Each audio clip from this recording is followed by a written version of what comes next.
Hi, this is Dan Cortopassi of TSG Multimedia. Today I'm reviewing an N-scale 440 locomotive from Disney. This model is built by Atlas for Disney and represents the CK Holliday locomotive, which was built in 1955 for Disneyland's Santa Fe and Disneyland Railroad. I was unable to find a price for this engine. I didn't see it in the Disney store. However, the Atlas 440, just the regular ones, have an MSRP of $119.95. The paint on the model is pretty good overall. The writing on the tender especially is very crisp.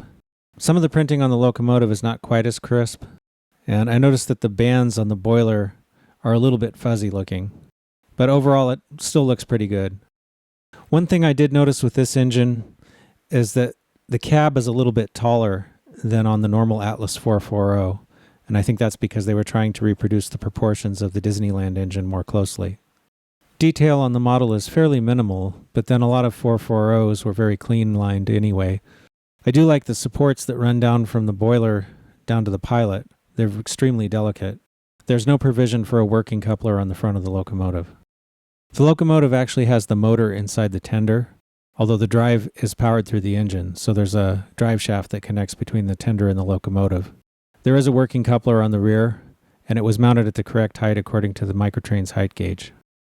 The locomotive picks up power from the drivers and from all the wheels on the tender. The pilot truck does not pick up electricity. One of the wheel sets on the pilot truck was narrow in gauge. So I'll run the model on DC.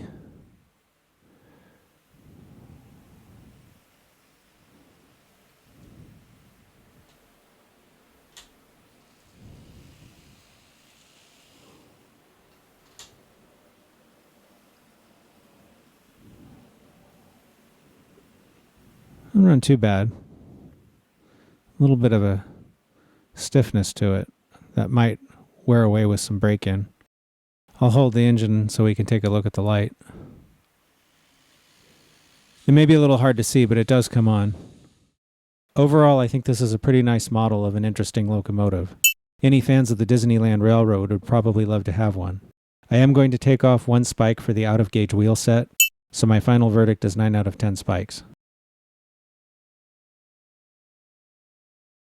If you or your company make a product that you'd like us to review, please drop us a line at reviews@tsgmultimedia.com.